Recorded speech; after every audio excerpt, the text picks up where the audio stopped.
Viewers. Good evening, viewers. I want to welcome you back to this Monday evening's edition of the platform. And I think all this month, February, we've been talking about love and dating and relationships, and we have much more to cover this month. But tonight, we're taking the time out to talk about something that's really serious, and we entitled this series tonight, When Love Hurts. And so in the midst of all the celebration and the love and infatuation and the emotions are going high and the romance is high, we want to take this time to really talk about when love hurts and when relationships can turn unhealthy. And so I have some very special guests for you tonight, a special treat for you. I have Miss Martha Kent. She is a licensed professional counselor. You can wave to the viewers, Miss Kent. She is nationally certified counselor who provides a holistic therapeutic approach to managing life transitions. She is a graduate of Liberty University, where she earned a BS in psychology with a focus on Christian counseling and an MA in professional counseling. She enjoys helping women reach their full potential by helping them break free of patterns that keep them stuck. So, ladies and gentlemen, we welcome our counselor, Ms. Martha Kent. We also have Mrs. Andrea Reed, a wonderful delight, a woman, an occupational therapist, and a survivor and a thriver of an unhealthy relationship. And I welcome her to the platform, and she graced this stage with her story. And I thank you. I think you all will be blessed tonight as we dive into this subject. So I'm just going to go ahead and dive right in. So either one of you can answer, but I'm just going to throw it out there. So if you're out there in a relationship, you're in love, whether you're married or dating, how do you know you're in a toxic relationship? How do you know that? You want me to go first? However you want to. Okay. I kind of feel like initially you don't know. To be honest, initially you do not know you're in a toxic relationship until you're in it.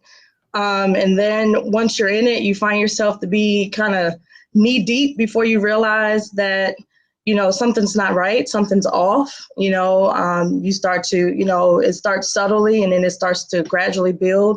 It starts off with the aggressive tones, the way they talk to you, the disrespect, and how they communicate with you. Then it gets to, they might push you, then it turns to a shove, then it graduates to a punch, a kick, a pull, and then that constant control and monitoring of your every move. And, initially when you're all in love and you're on cloud nine, you're thinking, oh, they just care so much about me. They're just so worried and they just want to know where I'm at and what I'm doing. And really, it's just them establishing that control and power of like constantly looking at your phone, where are you going and how long you're going to be? Or if you are in a location, they're constantly calling you or texting you during that time. And also you being able to say no to them is not acceptable. Something that, you should be able to, just as much as you can say yes in a relationship, you should also be able to say no. If you don't want to do something or if you don't agree to doing something, and they should be okay with that. Another thing that you realize later on down the road is that they keep a constant scorecard of everything that you do. It's kind of like a record. So anything that you share with them, whether personally, your weaknesses, anything that you've exposed yourself to, they kind of turn around and use it as leverage to maintain that control and power over you. So long story short, I just kind of feel like you really don't know you're in a toxic relationship until you're in it. And then it's so layered and so complex that by the time you're in it, you're so engraved in it. And it's just like a survival mode at that point. Just trying to figure out and navigate your way out of it safely. Absolutely. Yeah. I totally agree with that. And I think that the only thing I would add is the early warning signs are like gaslighting. And we miss that so much where, the person will, make us think that we're crazy, tell us that we're wrong about everything. Oh, no, you didn't remember it that way. Or or always just making you just constantly second guess like what you remember or how you remember things. Just that is one of the major signs is, intentionally not responding to your needs. Like something's wrong with you, you're so whiny, you're so needy. All of those are early signs of gaslighting that we miss, and that's how we end up knee deep, because we walk away thinking, well, I maybe I am needy, or maybe I am whiny, or maybe I shouldn't have asked for that, Mm-hmm. or something like that. So that's the beginning of abuse, is to start to tear down your confidence and your self construct.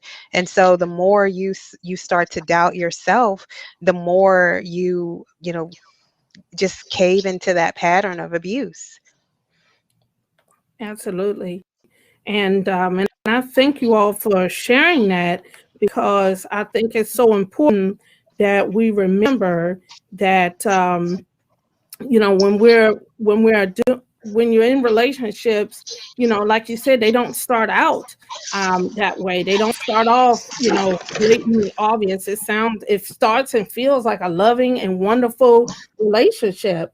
And so when throwing this out there, and viewers, you can certainly chime in and offer your feedback, your comments, and your questions. We'd love to hear from you. But how do you know the difference between normal relationship conflict and abuse? So when is the line crossed? For me, I knew when there wasn't a mutual respect for my opinions, my feelings. There wasn't a validation for my hurt that I was experiencing in the relationship.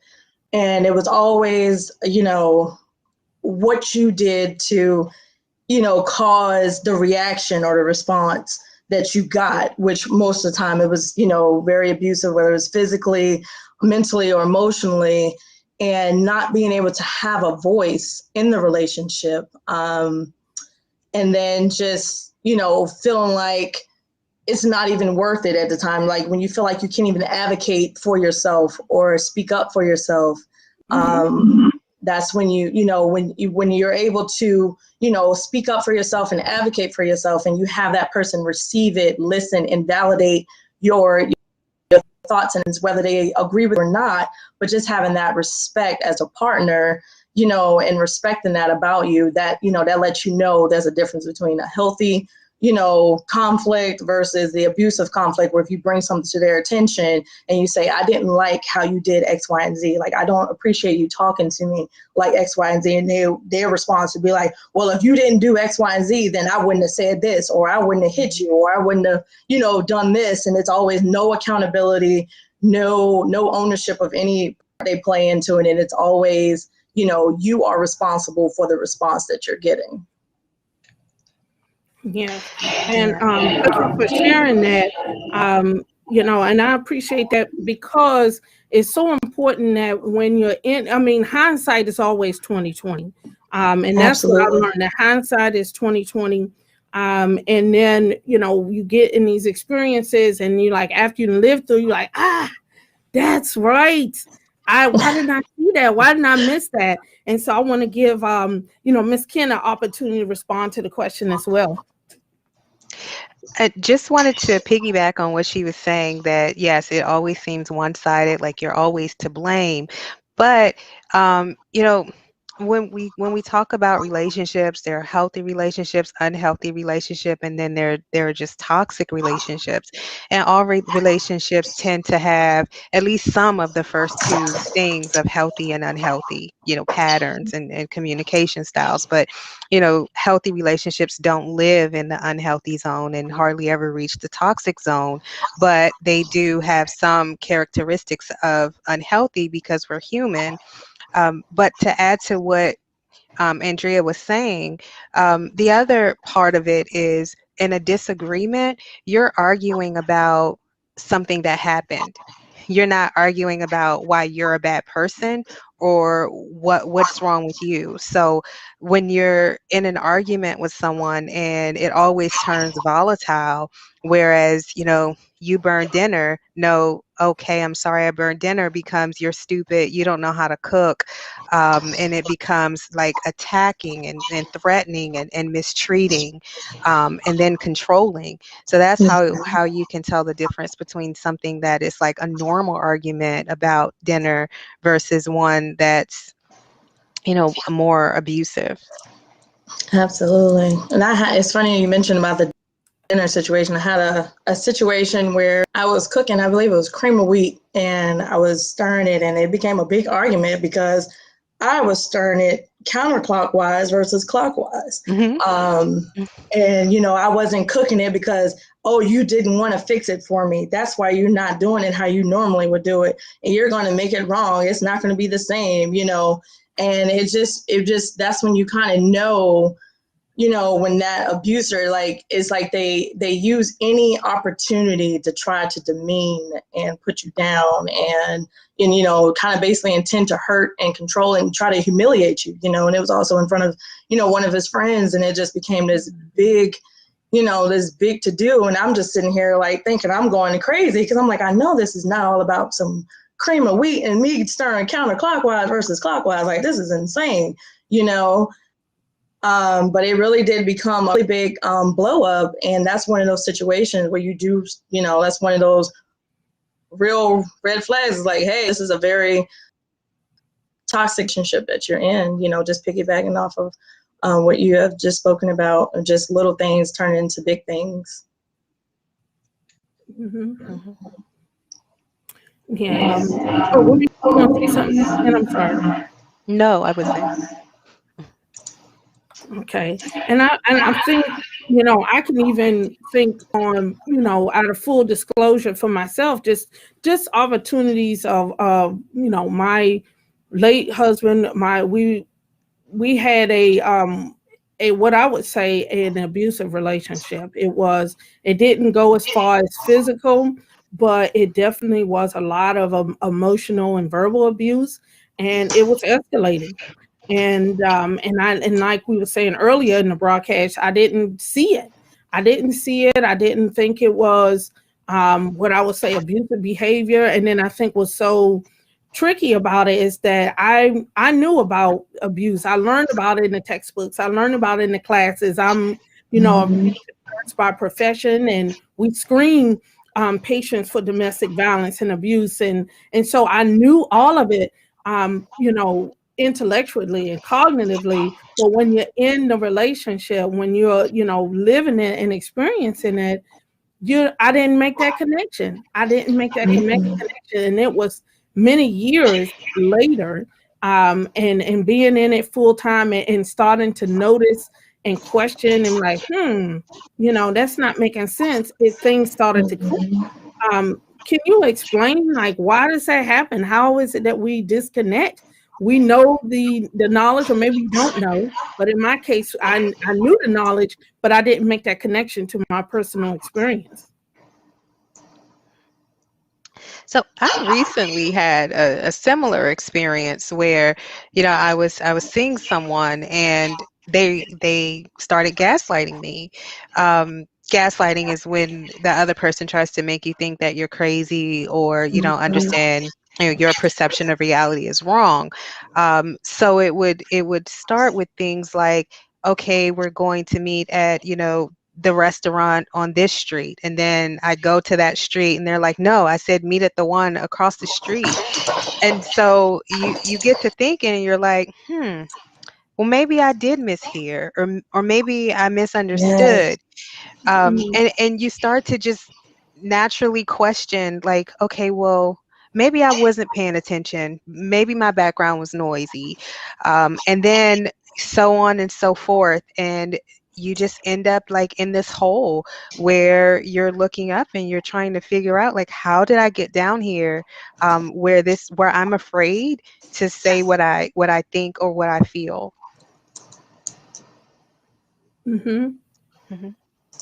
Absolutely. Mrs. Reed, did you have anything you wanted to say? It looked like you had something right on the tip of your lip.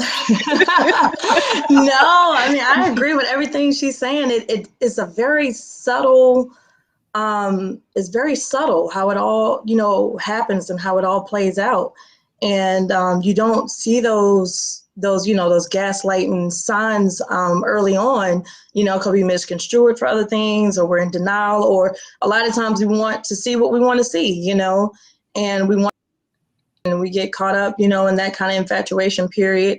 And it's just a very subtle thing, a progressive thing that you're not even realizing as time progresses, how you've been, you know, how they've been gaining that control and manipulation and power over you over the course of a few months, or, you know, a few weeks.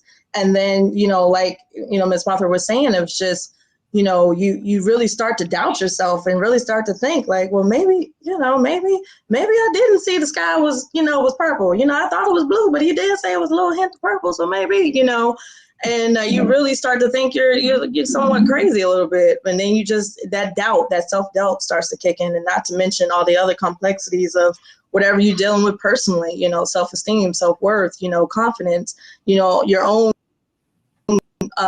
weaknesses and things that you're dealing with from whatever, you know, experiences you've had over the course of your life, coupled with whatever they're bringing to the table too. That's right. And I, you know, want to make sure that the audience is aware that, please, you know, this, we want to hear from you. If you're just joining us, if you were having connectivity issues and you're just joining us, again, this is the platform. We aired at 7:30. We're talking about When Love Hurts. We have Ms. Kent on, and she's a licensed professional counselor. And then we have Mrs. Andrea Reed on as our guest, as a survivor and a thriver of unhealthy relationships. And so if you're just tuning in, you're just joining us, this is where we are. We want to hear from you. And so again, I certainly couldn't understand, you know, for me personally, as living through some of this as well, how you can really feel like out of your desire to please, I think everyone wants to, you know, please their spouse, please their significant other. You want them to be happy, and they're telling you these things. Well, you know, you did a good job, except if you would have done it this way. Or I remember a Christmas where I bought my late husband a gift, and he was like, "Hey, you know, it would have been nice if you would have did this." And it felt so, you know, and it's subtle. It's not like he, you know, attacked me physically. It wasn't like this crazy, you know, all physical altercation. It was a lot of moments like that. Those ones that kind of just take a stab at you emotionally and mentally and get you second guessing and like, well, man, maybe I was being selfish, or maybe I didn't think about it that way. And it happened all the time. And the way I described it, when we would have numerous conversations, I would say, you know what, I feel like I'm running this race and you keep changing the finish line on me. And I feel like I'm trying to, like, I want, you know, you tell me these things and I'm like, okay, let me take this and try to love you, try to learn from it. And then I'm doing this and I'm on this treadmill and I'm going. And it was like, you know, that was okay. You made me happy, except when you did this.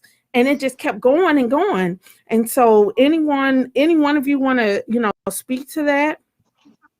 Yes, it was same situation when I was in this toxic relationship. It was with my college, and it was the same thing. Like, I felt like I was running this race, and each time he was pushing the marker back, and every time I adjusted or accommodated the behavior, his behavior got worse. You know, so each time he pushed the marker back, you know, it was the abuse got worse, the language got worse, the physical abuse got worse, the demands got worse, you know, and it was just kind of like, because in your mind you're thinking, well, if I just do this, then this will stop.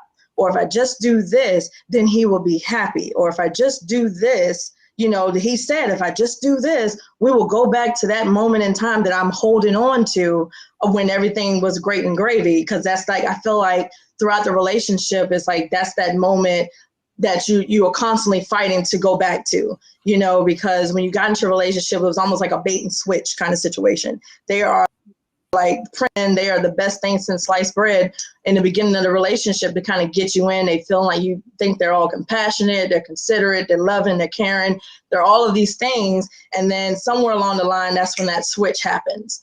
And it's almost like you're in that constant race, and you're trying to get back to that person that you know existed, but only to find out that it was just all part of a game to just gain control, and power. So definitely is one of those situations where I've definitely felt like in that situation. Of course, looking back and, when I've, done the work and kind of look back over, how it all played out and, analyze it and just say, it was definitely one of those situations. The more you gave into their demands and expectations, it's like the worse the abuse became. And that, from my experience. And Ms. Ken, I'm going to give you a chance to comment, and then we'll go to our viewers. She pretty much summed it up exactly what I was saying. It's always like a constant race. Like the mark is just always being moved from one place to the next. And I mean, I don't have anything to add to what she said. she said she summarized it very, very well. That's right. That's right. And so I wanted to go to our viewers. Our viewers asked the question: if you're a family member and you suspect your loved one is in an abusive or toxic relationship, what can you do or say to be supportive and help your loved one see the light? Great convo, ladies. Any of our panelists want to respond to that? Say that last part. Say the question one more time. If you're a family member and you suspect your loved one is in an abusive or toxic relationship, what can you do or say to be supportive to help your loved one see the light? Ooh, well, that's that's a tough one. I mean, I don't know who the viewers on here know that Natalie is my sister. And and I had, have been in that toxic relationship, and I had, I don't know. You mind me sharing, Natalie? You mind me sharing? No, we don't let you be yourself. Okay. But it was when I had met, her late husband, and there were things that I had experienced that I know that she had not experienced. And I was able to immediately pick up on a lot of the things that I had experienced in my own personal relationship. And I tried to, run interference, I tried to do a lot of things to try to run interference to try to get her to see the things that I was seeing. But then what I realized, and to the viewer who asked the question, what I realized at the time, the more you push, the more you're going to push that loved one into the arms of the abuser. But I will feel like, for me, the best advice looking back, if I was to give myself this advice looking back, would just to kind of do kind of what we call motivational interviewing in occupational therapy. Is kind of getting the person to dissect and come up with their own solutions without them feeling like you're the one who's giving it to them. So I think looking back, I think I would have took a different approach to have more of a conversation to kind of just bring up certain things or certain behaviors to my sister to say, hey, you notice this, or do you realize this, or how does that make you feel, when he does X, Y, and Z? And that would have kind of planted the seed and made would have start to kind of get her to think, have that extra sounding board, that extra voice that was other than his. Because a lot of times what I've noticed too, with my abuser at times, he wanted to be the only voice in my head. So I wouldn't have much of an outside influence to really be privy to, the mind games and the control that he was trying to maintain over me. Mm-hmm. Thank you for sharing that. Ms. Kent? Yes, I would say the number one thing you'd want to do is get educated. Know the different resources out there for yourself, know what abuse looks like, and then have those resources available for your family member or your loved one. You never want to encourage that person to, just leave or walk away, because that is the most dangerous time in an abusive relationship, is when that person is losing control. So you always want to, just be supportive of that person, and make sure that you don't use any blaming words or stigmatizing words like this is your fault, or just leave him. Don't badmouth the abuser, but just get educated and know what those resources are available. Mhm. And so I think I appreciate you sharing that, because it's so important to know and have that guidance. And that's why, because of the subject matter this evening is so sensitive, and it's sensitive and it's important and it's crucial. And for any viewers out there who are currently in a toxic relationship, have survived a toxic relationship, or know someone who's in one, it's so important that you know what to do to navigate this rough waters safely, and from a position of support. And so, I can't thank my, Miss Kent coming bringing her expertise to help us. But I do think what you lifted up is important. And so for the viewers out there, we're throwing these words around: abuse. What exactly is abuse, and are there different types of abuse? So absolutely. So abuse is there are many different types of abuse. There's financial abuse, there is physical abuse, there is emotional abuse, there's spiritual abuse. Those are the only ones I can think of right now. Um, Sexual abuse. how did I forget that one? How did I forget? That's a big one. Help Mhm. me out here.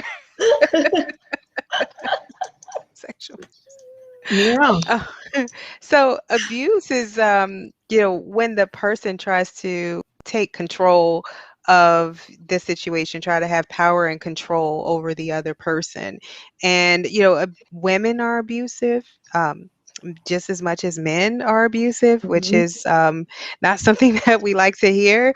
Um, but but being in an abusive relationship it looks like you have no power, like nothing you say or do is right, and that other person holds all the cards. So it's really an unbalanced relationship where there are no boundaries. And if you try to implement boundaries, and those boundaries are, just completely disregarded, and for lack of another word, I would say it's just completely disrespected.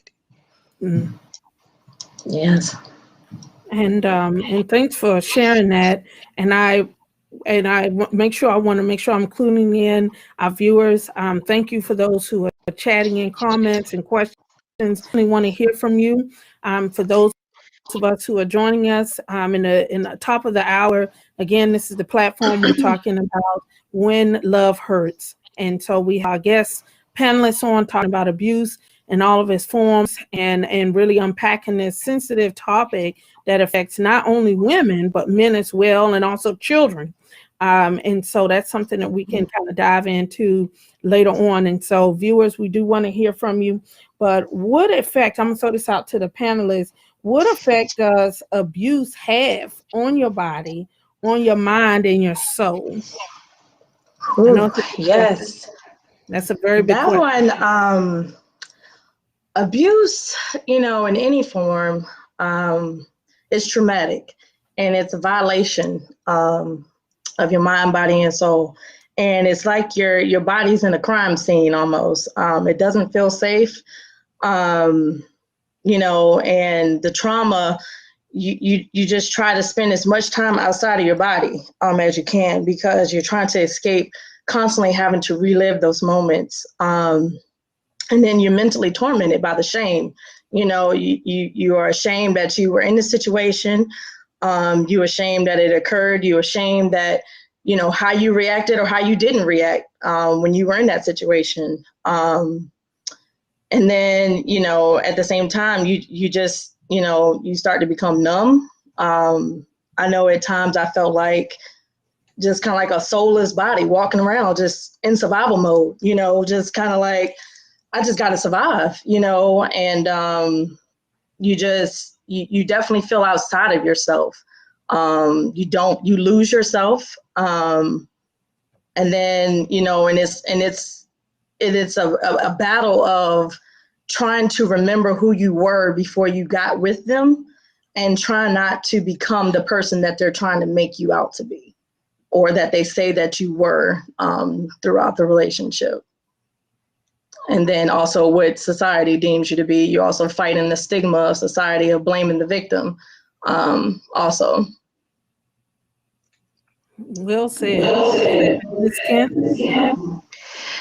I think that was very well said. And I just wanted to add, like, with the dissociation that happens, your body goes into fight or flight where you can never like rest. And so I'll speak to the soul aspect of it. It like creates soul wounds where you're like abandoned and wounded, humiliated. There's like betrayal trauma in there. So it's your soul is never at rest, and it's just anguished. So that's the soul effect. But on your body, your body is just physically stressed because you're always in fight or flight. And I know, Natalie, you can speak to that, the impacts of stress on your body and how it can cause all these other ailments to come in, things that you weren't diagnosed with. Or that, it could trigger different kinds of things. And then in your mind, it is hard to just regain confidence. Like your sister said, to just get back to a place where like who you were before you met that person, and be confident to know that that person was okay just as she was or he was. And I appreciate you sharing that, Ms. Ken. And I wanted to, look to our viewers, and the viewers ask, well, how do you really refine yourself? How do you find yourself? How do you get you back after experiencing, or even, I wouldn't say just afterwards, sometimes you're even in it still. Yeah. How do you reconnect to yourself in those moments? For me, it was the healing started once I was able to distance myself from him. I was able to clear my mind and, only hear my thoughts and really reconnect with my relationship with God. I felt like, my relationship with God had suffered, in that relationship. And just really, I had to dig deep, and I had to dive within myself, because although, I had to get to the point of understanding that no matter what I did or said or reacted, or what I said or done, I didn't deserve the response that I got. And once I realized that, and knowing that there's still a part that we all play in a relationship, and coming to acknowledgement of that, and just figuring out what role did I play in the relationship, and trying to figure out where was the breakdown for me, where was my, where did I go wrong? What made me stay? Or what were the things that, that I was dealing with prior to the relationship that was kind of brought to the surface, that I wasn't even aware of, that, was an issue or a problem prior to the relationship. And just really digging deep and finding my relationship with Christ again, and getting rooted and grounded in that. And the verse that always stuck out to me was, 1 Corinthians 13:4-8, about love and patient, and it's kind, it's not boastful, it doesn't hold record of wrong. And as I'm going through all these things that God is saying love is, I'm also realizing that that is not what I'm experiencing.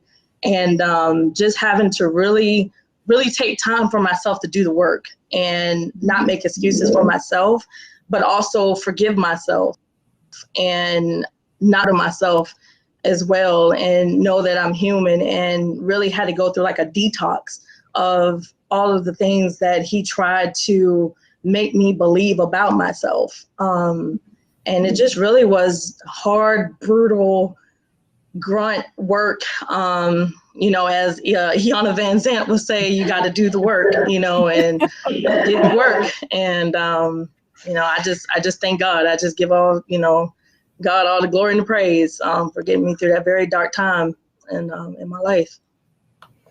And I thank God that you went through, and so many others, men and women, are going through this and that there is healing that can take place. But in thinking about the question that was posed and our viewers throwing out, that stress or that constant fight or flight, does that lead to a lot of forgetfulness? And I would say yes. Any kind of stress on the body is a stress cognitively. So the way that you process information, and so that goes into, memory, being able to recall things, physically. That fight or flight response is driven by hormones. And these hormones change your heart rate, it changes your blood pressure, it changes where your body shunts blood away from or towards, because it's preparing your body to fight or flight. Because of that, cortisol levels are high, and if you're in a constant state of fight or flight, even when you're at rest and there's no apparent immediate danger, your body is always in place. You're having these high surges of hormones going on all the time. You have neurotransmitters going berserk. These things tear down and negatively affect your body. And so abuse hurts on all levels is what I'm getting. From the physical level, it hurts your soul. Spiritually, it wounds you and hurts you. And emotionally, it wounds you. And also want to lift up to one of our viewers noted that it can even cause PTSD. And so, Ms. Kent, in your role as a professional counselor, what are your thoughts on that? PTSD, abuse, is this real? Is that a reality? Oh, it's definitely a reality. Yes. I see people often that have PTSD, just flashbacks, replaying the abuse and the over and over and over, unable to sleep, and again, just being in a place of fight or flight, not able to calm down. So yeah, absolutely. You are very much so in a form of like a PTSD.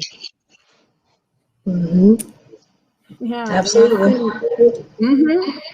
And I think this kind of is a good segue. If you were texted in or chatted in, but it's a good segue into my next question. It's like when you're in these toxic relationships, when you're in these abusive relationships, do you try to stay and fix it or do you leave? And if you don't leave, or why would people not choose to leave? And I'm just throw that out to the panelists to respond. While you're in it, you try to fix it. Just naturally, you're going to try to fix the relationship, even though for some reason it's toxic and it's not healthy, but it's kind of what you've been conditioned to. It's what you've gotten comfortable and accustomed to. So naturally, you try to fix it. But of course, hindsight is 2020, and if I was in that situation today, I would definitely try to leave. But kind of leading into why people stay in abusive relationships. I kind of hate the narrative that society puts out there of, making it seem like it's a simple decision to just say, oh, I'm just going to up and leave. The first sign of abuse, like, oh, I'm out of here. It's not that simple. And abusive relationships are extremely complex situations. And it takes a lot of courage to leave. Abuse is about power and control. So when me as a survivor, tries to leave or gives the threat of leaving, that very existence of my partner's power and control, that he established over me, and which caused me at the time to be fearful, to just fearful that he may retaliate. It hurt me, kill me. I mean, he's threatened me on many occasions to kill me, or hurt my family. So leaving is like Miss Martha was saying, it's the most dangerous period of a survivor's time when they're trying to leave. And I know that statistics say that on average, you try to leave 7 times before you actually leave for good. And it's unfortunate, that some survivors, some victims of abuse don't make it when they go back. Sometimes it costs them their lives, or, they are forever eternally damaged as a result. So that's what makes it really scary. It's just that fear and that unknown of being in that relationship, or why people stay a lot of times. It's just the fear of retaliation, or what will happen if I do get away. How are they going to retaliate against me or those that I love and care about? Miss Kent, I see Yeah. you got some words on your lips. Yeah, I was just shaking my head, like in total agreement. And the other part is, like Andrea said, it's very complex, and it's a tipping weighted situation. And so if it's financial control, then like who wants to leave? And if they have children involved, you take your children to a shelter, so everybody's life is uprooted. And then there is like the I don't want to say reality, but the thought that the person has that the abuser is not a bad person. A person in a toxic relationship may rationalize it for a long time. Maybe they just had a bad day, or maybe they had too much to drink last night, or maybe they were right. I should have had dinner ready. So it's that self-doubt of, okay, I'm going to just keep striving and striving and striving, and eventually I will get it right. So it's what we were talking about earlier with moving the goalpost. And so as the person that's in the situation, they don't think that the abuser is a bad person more often than not. They just think that they have comforts that they're getting from this person, and they're not really sure of how to give up those comforts in a lot of situations. Totally agree. Yes, and I think just what both of you are saying, and even our viewers chatting in, and certainly viewers keep those comments and questions going as we talk about when love hurts. So we want to hear from you here on the platform. But it just as you all were sharing your own story, sharing your professional experience, I can speak from my own personal experience as well. And it was quite, feeling that you do feel the intensity step up when you start to become more empowered, and you start to question and be like, you know what, no, that really doesn't make sense.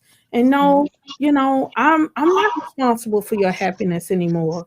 And then they turn up the heat.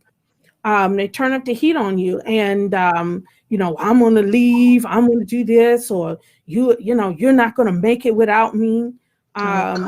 You can't do this without me. And so it's that emotional and mental prison that they try and cage, that you feel like that the abuser is trying to keep you in, so to keep you under control, and thinking too free, being too connected. I know earlier in the broadcast we mentioned about, uh, them trying to isolate you and not wanting to have other influences come into your life, other thoughts, other ways, and it's to really just reinforce that, I am the center of your all. I'm the one who is best for you. I'm the one, and you're the one who has a problem. You're the one who can't make me happy. You're the one who can't be loved. You're the one. And so you just, it's an entanglement. It's an Yes. entanglement Yeah. all levels. And I want Yes. to just turn to our viewers. Our viewers chatted in, if my kids witness the abuse or maybe even abuse themselves, what do you recommend to help them cope and heal? And I'm going to throw that out to the panelists. I'm gonna go with the professional on this one. It's like, I defer to the professionals. I would say the most important thing with kids is messaging, making sure that they understand that it wasn't their fault, and then getting them connected with a good child therapist. And I will say someone that specializes with children who have been abused.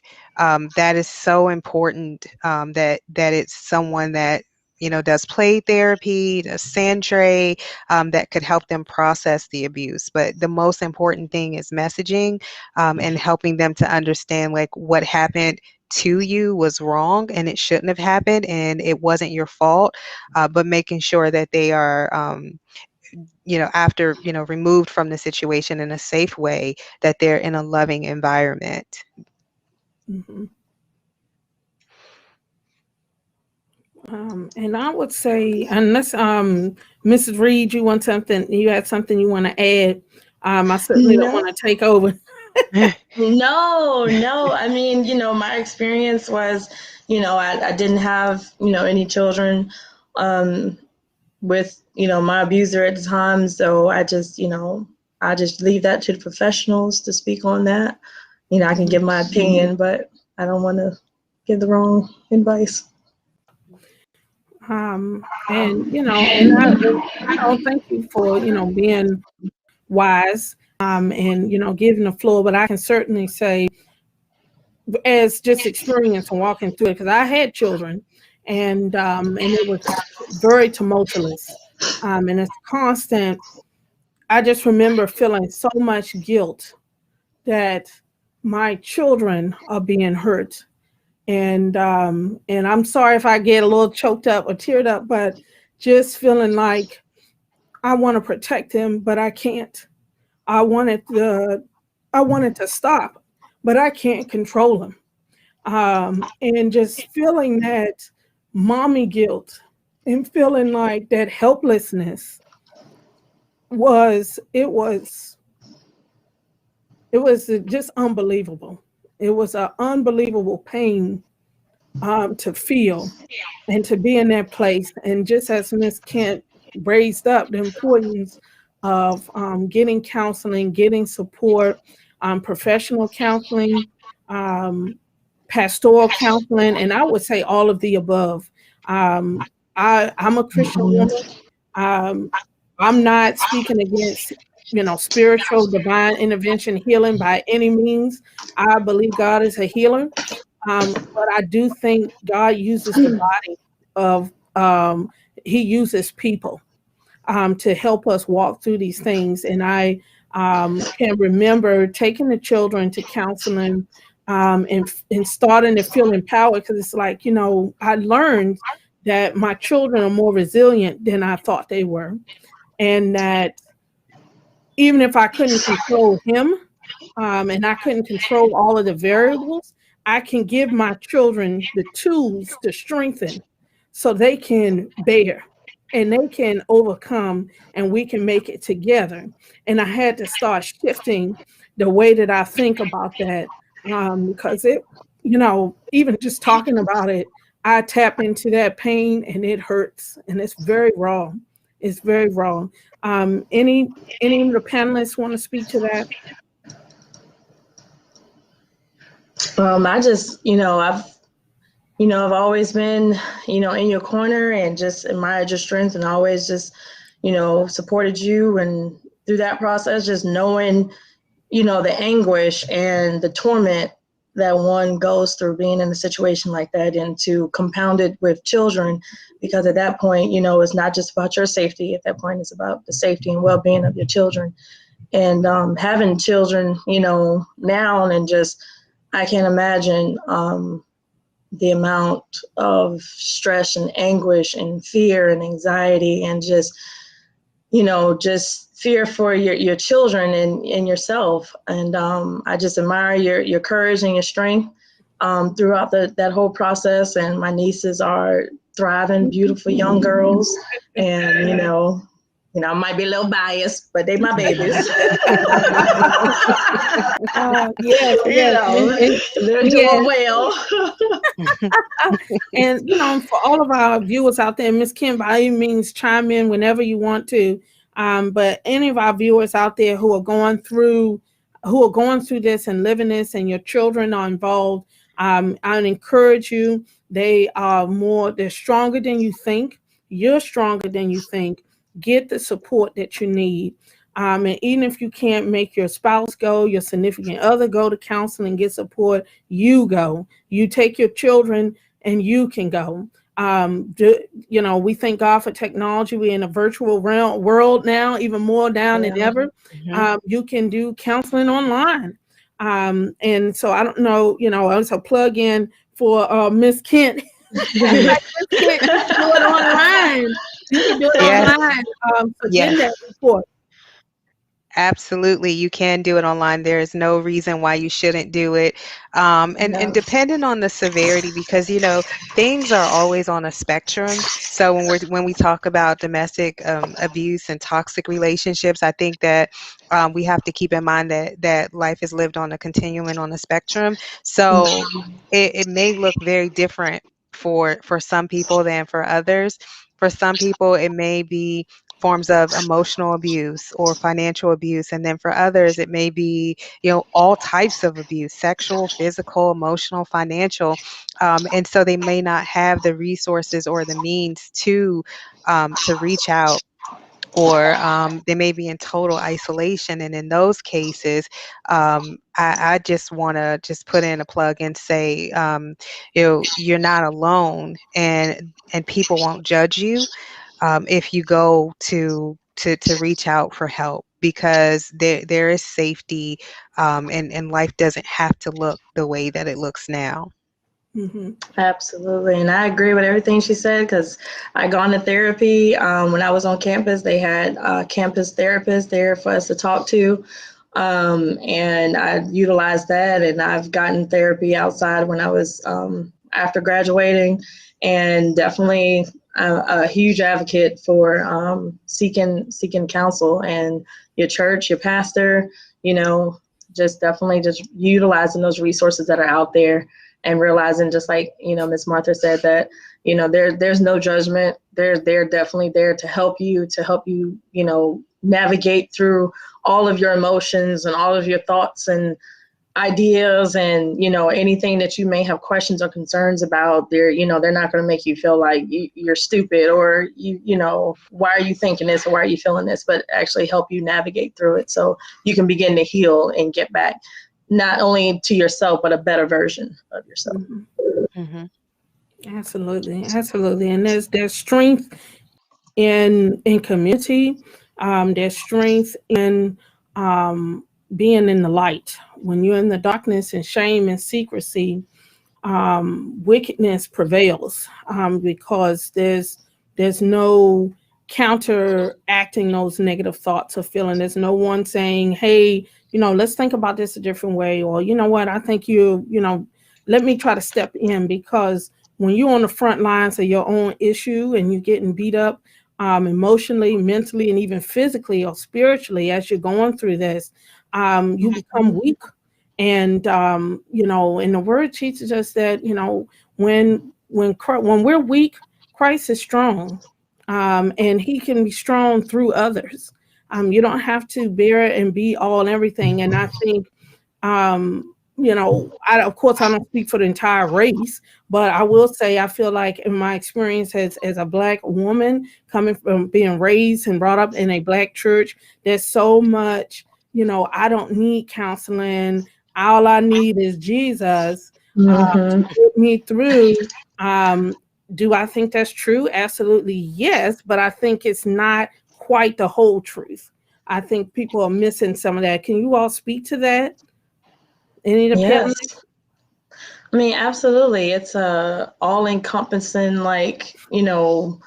ordeal. You get, God gives us wisdom to, seek out those things that, we get it through Him. We get our strength and understanding and guidance through Him, but He also places people here to help us along in that journey too. And I definitely feel like, is wise to, receive counsel from, the professionals, from people who have experienced it, have a community, a network that you can, trust, and have an open conversation with about it. Because a lot of times, coming out of that situation, I didn't feel like I could talk to somebody that was close to me, or that could really understand it. It was really hard to kind of open up, because a lot of that shame and guilt, and then just the stigma around abuse at the time. And somehow, some people would think, you still had some part in it, or it was partly your fault.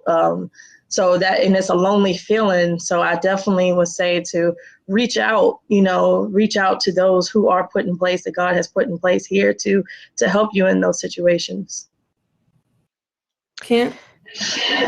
Yes, I was going to just say that if you look at counsel in the Bible, the Bible is filled with wisdom and scripture about counsel and seeking counsel and seeking the advice of of our wise counsel of our spiritual leaders, and that's God. God is a great counselor himself.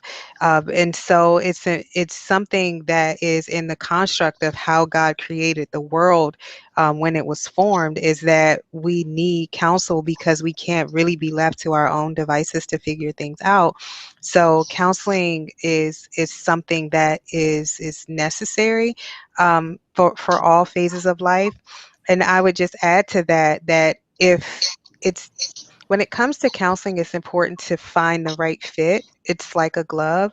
So if you tried it before and it didn't work out, that just means that that person wasn't a good fit for you. It doesn't mean that that person is, good or bad or anything. It just means that it wasn't a good fit.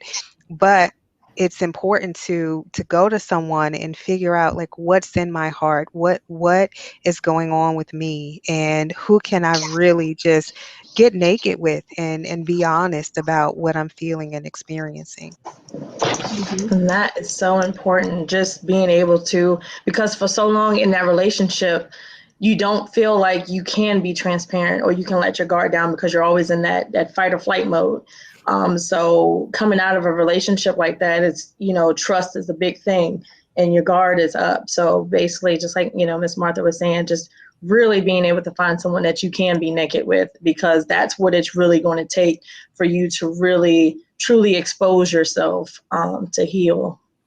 And I always like to say that when we look at like shame and shame is what the world gives us. It's from the devil. Shame is telling us that something is wrong with us, and it contradicts everything that the Holy Spirit has put in us. Conviction is what comes from the inside, and that's what tells us, like, okay, we're doing what God says that we are supposed to do. We're walking this way, the right way.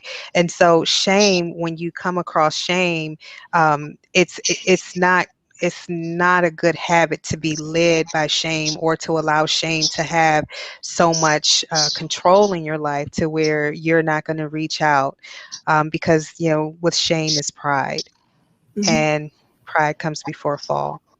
Absolutely. Absolutely. And just to where this time is going by so fast, and I knew that it would. It's such a big topic, and it's so difficult to condense such a lofty topic in such a short time, an hour. But I wanted to, as kind of final thoughts, any advice that any of you have for anyone who survived domestic violence, domestic abuse, and they're in a place where they rebuild and they want to love again. They want to, take a chance at love again in relationships. What advice do you have for them? Definitely just starting to making sure that you've done the work for yourself. So, because we all bring our own set of baggage and things we have to the relationship, but you don't want to hold someone else accountable for something that someone else had done. And you don't want to block your own blessings either, by putting an expectation or an assumption on somebody who may not have even displayed any of the things that you may have experienced. So I find it for myself, when I got back out there to date everything again, that just I like doing the work to heal, and realizing that I am responsible for my own happiness, and as are they. And I don't have the power or control to change anybody or to make anybody, me. And I just know that what God has for you, and it will just gel the way it's supposed to gel. And if if you're dating and you're out there and something, someone doesn't work, or you kind of get that gut feeling that something's not right, be okay with just saying it, it's just not going to work, and move on, and don't try to make something work that, that shouldn't work. and just really just taking the time to do that personal healing, and before you move forward into another relationship would be my biggest advice. Well said, Mrs. Reed. The only thing that I can add to that is that it's important to get educated. Educate yourself on what a healthy relationship looks like, and what are healthy boundaries. Learn your own boundaries and know, like, is this relationship balanced? Can I communicate? Do I feel free? I'm running late. Am I feeling anxiety? Listen to yourself and get in touch with what your deep gut emotions are saying, because they're always right. We have that intuition that God gave us for a reason. So my takeaway would be just get educated and know what healthy is and what healthy isn't. Mm-hmm.